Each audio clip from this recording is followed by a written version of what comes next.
friends, welcome back to my channel Niyaresh. இன்னைக்கு வீடியோவில் நம்ம என்ன பார்க்க போகிறோம் அப்படின்னு சொன்னால் வந்துட்டு நம்ம ரெகுலராக யூஸ் பண்ணுற மேக்கப் ப்ரஷஸ் அப்புறம் பியூட்டி பிளெண்டர் எல்லாமே நீட்டாக எப்படி க்ளீன் பண்ணலாம், அதுவும் சிம்பிளாக நம்ம வீட்டில் இருக்கிற இன்க்ரீடியன்ஸ் யூஸ் பண்ணி எவ்வளோ நீட்டாக க்ளீன் பண்ணலாம் அப்படின்றது தான் இந்த வீடியோவில் நம்ம பார்க்க போகிறோம். So let's get into the video. எப்போ மேக்கப் ப்ரஷஸ் க்ளீன் பண்ணுறோம் அப்படின்ற இன்டர்வல் வந்துட்டு நம்ம எப்படி டிசைட் பண்ணலாம் அப்படின்னு சொன்னால் நம்ம எவ்வளோ ஃப்ரீக்வெண்ட்டாக நம்ம மேக்கப் ப்ரஷஸ் யூஸ் பண்ணுறோன்றதை வச்சு தான் நம்ம அதை டிசைட் பண்ணலாம். இப்போ நீங்கள் டெய்லி மேக்கப் வேர் பண்ணுறீங்க அப்படின்னு சொன்னால் வந்து நீங்கள் 5 to 7 days இன்டர்வல்லே நீங்கள் ரெகுலராக வந்துட்டு மேக்கப் ப்ரஷஸ் க்ளீன் பண்ணிக்கலாம். அப்படி இல்லை நீங்கள் வந்து இங்கே ரொம்ப ரேராக தான் யூஸ் பண்ணுறீங்க அப்படின்னு சொன்னால் நீங்கள் ஒரு 10 to 15 days once or 15 to 20 days once depending on your usage பொறுத்து நீங்கள் வந்துட்டு மெதுவாக க்ளீன் பண்ணிக்கலாம். ஸோ ரொம்ப நாள் வந்துட்டு நம்ம யூஸ் பண்ணுற மேக்கப் ப்ரஷில் வந்துட்டு அந்த மேக்கப் ரெசிடியூ இல்லாமல் பார்த்துக்கோங்க. ஸோ தட் நம்மளுக்கு வந்துட்டு அதில் இருக்க பேக்டீரியா இல்லைனா நம்ம ஃபேஸில் நம்ம திருப்பி மேக்கப் அப்ளை பண்ணும்போது நம்மளை அதை அஃபெக்ட் பண்ணாத அளவுக்கு நம்ம பார்த்துக்கிட்டாலே போதும். நான் யூஸ்வலாக எப்படி மேக்கப் ப்ரஷஸ் க்ளீன் பண்ணுவேன் அப்படின்றத உங்களுக்கு நான் காட்ட போகிறேன்.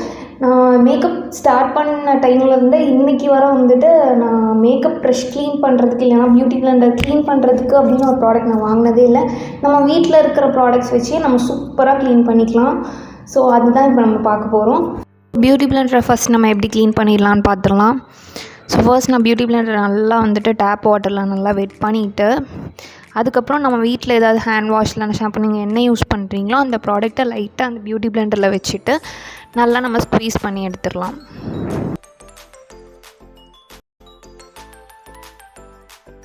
நம்ம நல்லா ஸ்க்வீஸ் பண்ணி எடுக்க உள்ளே இருக்கிற மேக்கப்பு எல்லாமே வந்துட்டு ரிமூவ் ஆகி வந்துடும்.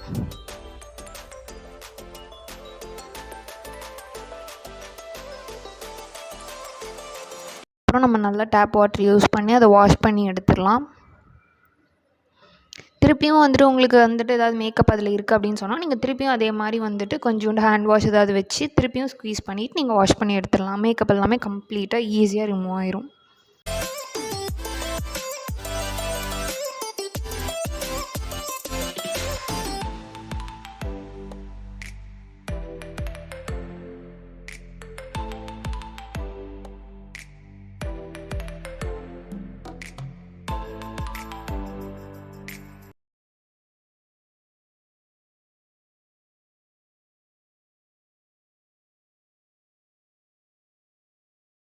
நெக்ஸ்ட் ப்ரஷஸ் எப்படி க்ளீன் பண்ணலாம் அப்படின்னு பார்த்துடலாம்.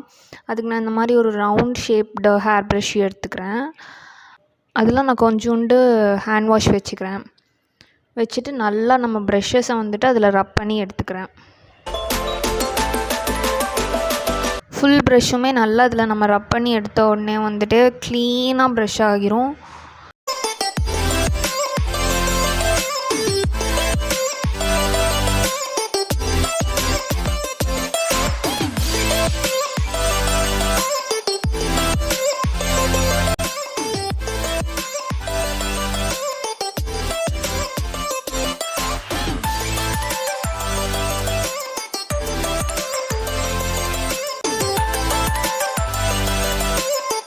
நீங்கள் உங்களுக்கு பார்த்தாலே தெரியும் நீட்டாக வந்துட்டு மேக்கப் எல்லாமே ரிமூவ் ஆகி உங்களுக்கு ப்ரஷ் நீட்டாக வந்துடும். ஸோ இதே மாதிரி நான் எல்லா ப்ரஷ்ஷுக்கும் பண்ணி எடுத்துக்கிறேன்.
ஸோ இந்த மெத்தட் நான் ஏன் யூஸ் பண்ணுறேன் அப்படின்னு சொன்னால், நம்ம ப்ரெஷஸில் வந்துட்டு நம்ம யூஸ்வலாக இந்த ஹேண்ட்ஸ்லலாம் வச்சு க்ளீன் பண்ணும்போது நம்ம ப்ரெஷஸோட கார்னர் மட்டும் வந்துட்டு க்ளீன் பண்ணுற மாதிரி இருக்கும். அந்த ப்ரிசில்ஸ் உள்ளே வரப்போ இந்த மேக்கப் க்ளீன் ஆகுதா அப்படின்னு சொல்லிட்டு நம்மளுக்கு கண்டிப்பாக தெரியாது. ஆனால் அந்த கோம் மெத்தட் யூஸ் பண்ணும்போது நம்ம ஃபுல் ப்ரெஷ்ஷுமே நல்லா வந்துட்டு உள்ளே வர வச்சு க்ளீன் பண்ணுறதுனால வந்து நம்மளுக்கு ஃபுல் ப்ரெஷ்ஷுமே நீட்டாக க்ளீன் ஆகி நம்மளுக்கு வந்துடும். ஸோ நான் அதுக்காக தான் இந்த கோம் யூஸ் பண்ணி நான் க்ளீன் பண்ணுறேன். ஸோ ஒரே ஹேண்ட் வாஷ் தான் யூஸ் பண்ணுறோமா அப்படின்னு கேட்டால் கிடையாது. எங்கள் வீட்டில் டிஃப்ரெண்ட் ஹேண்ட் வாஷஸ் மாற்றிக்கிட்டே இருப்பாங்க. ஸோ நான் அன்றைக்கி ப்ரஷ் வாஷ் பண்ணுற அன்றைக்கி என்ன ஹேண்ட் வாஷ் இருக்கோ நான் அதை யூஸ் பண்ணி வந்துட்டு ப்ரஷஸ் க்ளீன் பண்ணிப்பேன். நீங்கள் ஹேண்ட் வாஷ் தான் யூஸ் பண்ணணும் அப்படின்னு எந்த ஒரு கம்பல்ஷனுமே கிடையாது. நீங்கள் ஷாம்பு யூஸ் பண்ணிக்கலாம், இல்லைன்னா கண்டிஷ்னர் யூஸ் பண்ணிக்கலாம், இல்லைன்னா நீங்கள் ஏதாவது ஒரு ஹேண்ட் வாஷ் யூஸ் பண்ணிக்கலாம். அது உங்களோட சாய்ஸ் தான். உங்கள் வீட்டில் எது கன்வீனியண்ட்டாக இருக்குமோ அது ரப் பண்ணும்போது நல்லா லேதர் வரும். ஸோ தட் இந்த மேக்கப் ப்ரஷில் இருக்கிற மேக்கப் எல்லாமே அந்த லேதரில் வந்துட்டு அப்படியே க்ளீன் ஆகி வந்துடும். பிளெண்டர் இருக்கும். அதே மாதிரி நான் அந்த சேம் ஹேண்ட் வாஷ் வச்சு தான் வந்துட்டு க்ளீன் பண்ணி எடுத்துடுறேன். ஸோ ப்ரஷஸ் வாஷ் பண்ணதுக்கப்புறம் நான் ஏர் ட்ரை பண்ணிடுவேன் ப்ரஷஸை. ஜஸ்ட் நம்ம ஹால் இல்லைன்னா பெட்ரூம் எந்த இடத்துல நம்மளுக்கு எப்போவுமே ஃபேன் ஓடிட்டு இருக்குமோ அந்த பிளேஸில் வந்து நான் ப்ரஷஸ் அப்படியே வச்சாவே ட்ரை ஆயிரும். நான் அப்படியே வந்துட்டு நெக்ஸ்ட் டே நம்ம அப்படியே வந்துட்டு மேக்கப் அப்ளை பண்ணோம்னா அப்படியே டேரெக்டாக நம்ம யூஸ் பண்ணலாம். நீங்கள் சண்டேனாலும் ப்ரஷஸ் க்ளீன் பண்ணிக்கலாம். உங்களுக்கு எப்போ வந்துட்டு மேக்கப் ப்ரஷ் க்ளீன் பண்ணோம் அப்படின்னு நினச்சாலும் நீங்கள் நைட்டு வந்துட்டு இந்த மாதிரி பண்ணிவிட்டு ஓவர் நைட் ஏர் ட்ரை பண்ணி விட்டாலே போதும். காலையில் வந்துட்டு உங்களுக்கு மேக்கப் ப்ரஷஸ் வந்துட்டு ரெடியாக இருக்கும் யூஸ் பண்ணுறதுக்கு. இந்த மெத்தட் யூஸ் பண்ணுறதுனால ப்ரஷஸோட பிரிசில்ஸ் எல்லாமே ரஃப் ஆகிருமோ இல்லைனா சீக்கிரம் டேமேஜ் ஆகிருமா அப்படின்னு கேட்டிங்கன்னா கண்டிப்பாக கிடையவே கிடையாது. நான் யூஸ் பண்ணுற எல்லா ப்ரஷஸுமே பெரிய பிராண்டட் ப்ரஷ்லாம் கிடையாது. நம்ம அஃபோர்டபுள் சைடில் நம்ம அமேசானில் வாங்குகிற ப்ரஷஸ் தான் நான் யூஸ் பண்ணுறேன். அண்ட் இந்த மெத்தட் யூஸ் பண்ணி தான் நான் க்ளீனும் பண்ணுறேன். ஸோ உங்களுக்கு அந்த எந்த விதமான டவுட்டுமே வேணாம். ப்ரஷஸோட பிரிசில்ஸ் எல்லாமே சாஃப்டாகவும் நல்லா ஸ்ட்ராங்காக நல்லாவே உழைக்கும். அண்ட் உங்களுக்கு அந்த ப்ரஷஸ் டேமேஜ் ஆகிருமோ அப்படின்ற ஒரு டென்ஷன் கண்டிப்பாக வேண்டவே வேண்டாம். சூப்பராக தான் இருக்கும். So that's it for the video friends. So உங்களுக்கு வேறு ஏதாவது டவுட்ஸ் இருந்துச்சுன்னா கீழே காமெண்ட் செக்ஷனில் கேளுங்க. கண்டிப்பாக நான் உங்களுக்கு ரிப்ளை பண்ணுறேன். அண்ட் உங்களுக்கு இந்த வீடியோ பிடிச்சிருந்துச்சுன்னா கண்டிப்பாக நம்ம சேனலை சப்ஸ்கிரைப் பண்ணிடுங்க அண்ட் லைக் பண்ணிடுங்க. அண்ட் உங்கள் ஃப்ரெண்ட்ஸுக்கு கண்டிப்பாக ஷேர் பண்ணிடுங்க. பாய்.